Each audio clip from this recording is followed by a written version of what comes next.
تختانون انفسکم فتاب علیکم وعفا عنکم۔ محترم بزرگوں، دوستوں، بھائیوں، کل میں نے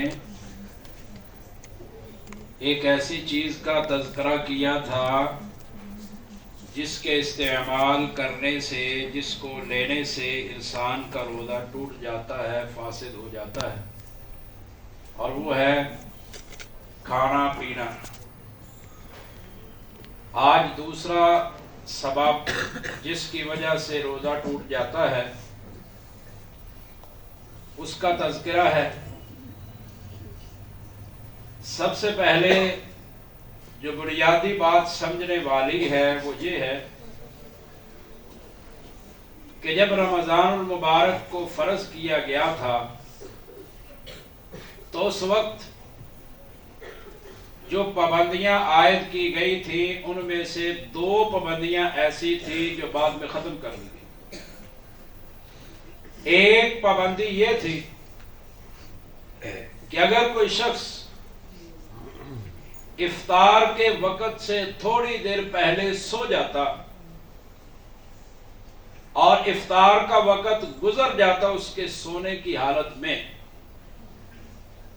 تو پھر اگر اس کی رات کے وقت کسی وقت آنکھ کھلتی یا افطار کے وقت کے بعد آنکھ کھلتی تو اس کے لیے کھانا جائز نہیں تھا۔ وہ اگلے دن ویسے ہی رہتا تھا، وہ سحری نہیں کر سکتا تھا۔ صحیح بخاری شریف میں موجود ہے، ایک صحابی تھے سرما بن قیس رضی اللہ تعالی عنہ، وہ بڑے کام کاج والے آدمی تھے۔ ایک دن رمضان کا مہینہ، روزہ رکھا ہوا ہے، تھکے ہوئے گھر میں آئے۔ افطار کے وقت سے پہلے گھر میں آتے ہیں تو بیوی سے کہتے ہیں کہ کیا افطاری کے لیے گھر میں کچھ ہے؟ تو انہوں نے کہا نہیں، گھر میں افطاری کے لیے کچھ نہیں۔ یہ صحابہ کرام کا عالم تھا کہ گھر میں افطاری کے لیے کچھ نہیں۔ ہم سبھی کچھ افطاری میں کھا کر کہتے ہیں مزہ نہیں آیا، سواد نہیں آیا، سالن نمک کٹ سی، یہ ہمارا طریقہ ہے۔ اصحاب رسول کے گھر میں افطاری کے لیے کچھ چیز نہیں۔ تو کہا چلو آپ انتظار کریں، میں کسی پڑوسن سے جا کے افطاری کا سامان لاؤں۔ وہ گئیں پڑوسن کے پاس، اس سے کچھ سامان لے کر آئیں، واپس آئیں، دیکھا تو سرما بن قیس رضی اللہ تعالیٰ عنہ سو چکے تھے، تھکے ہوئے تھے نا، گھر میں آئے، نیند آ گئی، سو گئے۔ تو کہنے لگی خیبۃ لک، افسوس ہے، میں افطاری کا سامان لے کے آئی ہوں اور آپ سو گئے۔ پھر انہوں نے بیدار نہیں کیا، رات گزر گئی، صبح ہوئی، سحری نہیں کی کیونکہ منع تھا۔ جب آدھا دن ہوا نا، غوشیہ علیہ کشی طاری ہو گئی، ان پر بے ہوش ہو گئے۔ نبی صلی اللہ علیہ وسلم سے پوچھا کیا ہوا ان کو، بتایا گیا تو آپ علیہ الصلوۃ والسلام کو جب بتایا گیا تو اللہ نے یہ آیت نازل فرما دی، احل لکم لیلۃ الصیام الرفث الی نسائکم، مکمل آیت نازل فرمائی۔ یہاں پر ایک نقطے کی بات بتانے لگا، جو لوگ ساری زندگی اللہ کی نافرمانیاں کرتے تھے، جب انہوں نے اللہ کی بڑی نافرمانی کی تو اللہ نے انہیں خنزیر اور بندر بنا دیا۔ لیکن صحابہ کرام ساری زندگی اطاعت اور فرما برداری کرنے والے، جب انہوں نے ایک غلطی کی تو اللہ نے قانون بدل دیا۔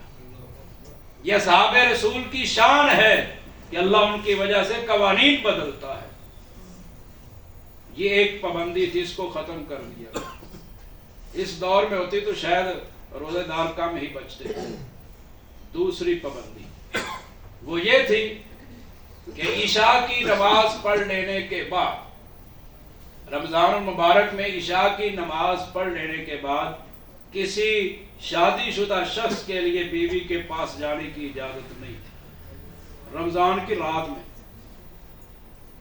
اور اگر بیوی سو جاتی یا خامد سو جاتا عشاء کی نماز کے بعد تو کسی دوسرے کے لیے اجازت نہیں تھی کہ وہ اس کو بیدار کرے اور اس کے ساتھ ہم بستری کریں، یہ پابندی تھی۔ ایک دن حضرت عمر رضی اللہ تعالی عنہ سے یہ معاملہ رونما ہوا تو اللہ رب العالمین نے یہ قانون بھی بدل دیا. اللہ نے فرمایا احل لکم لیلۃ الصیام الرفث الی نسائکم، رمضان کی راتوں میں خامد بیوی کا آپس میں ملنا جائز ہے.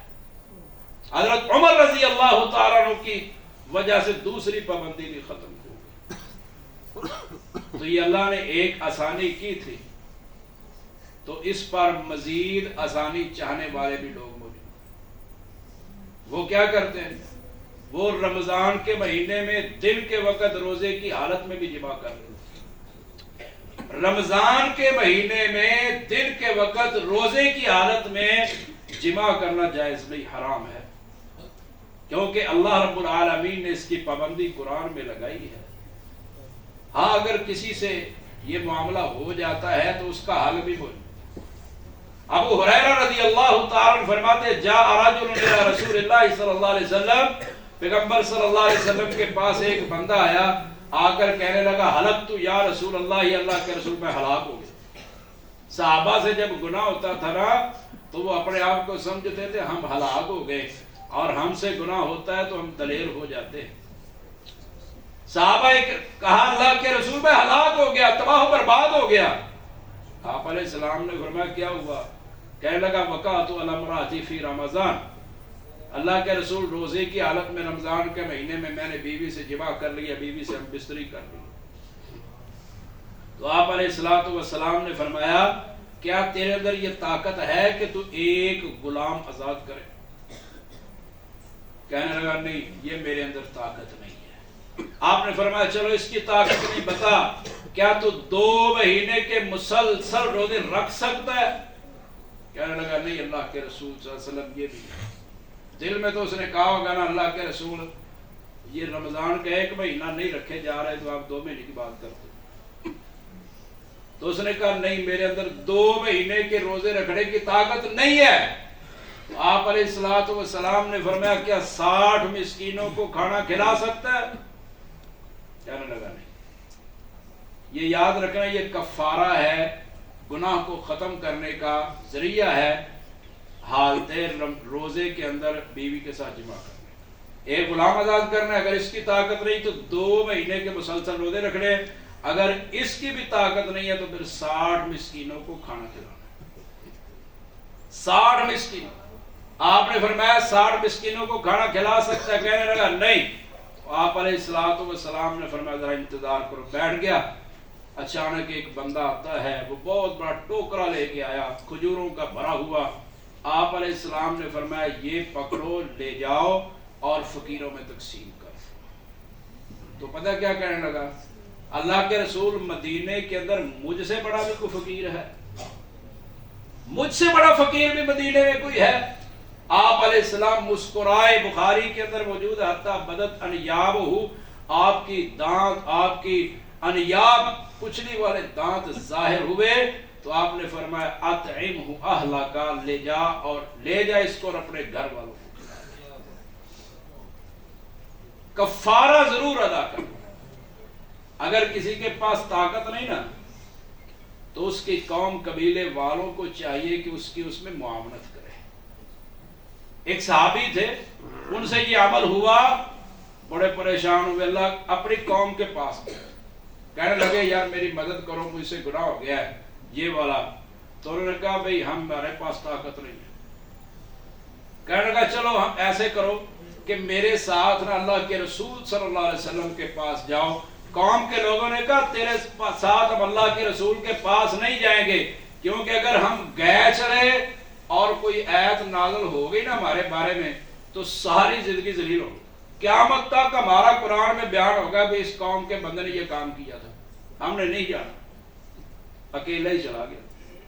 آپ علیہ السلام کو جا کر واقعہ بتایا تو آپ علیہ السلام نے اس کی قوم کے لوگوں کو کہا چلو اس کی مدد کرو. تو کہنے لگا دسو مدد کی تھی یہ کڑی وہ پھنسے یہ کڑی ہو.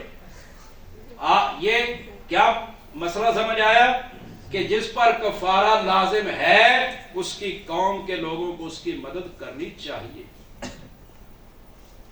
اور ایسے بندے پر اگر وہ فقیر ہے اور وہ صدقہ نہیں کر سکتا، 60 مسکینوں کو کھانا نہیں کھلا سکتا، تو ایسے بندے کو صدقہ دیا جا سکتا ہے کہ وہ اپنا کفارہ ادا کرے. اور یاد رکھنی بات، صرف کفارے سے کام نہیں بنے گا، ساتھ میں بعد میں اس روزے کی قضائی بھی دینی ہے، کفارہ بھی دینا ہے اور بعد میں قضائی دینی ہے۔ کیوں؟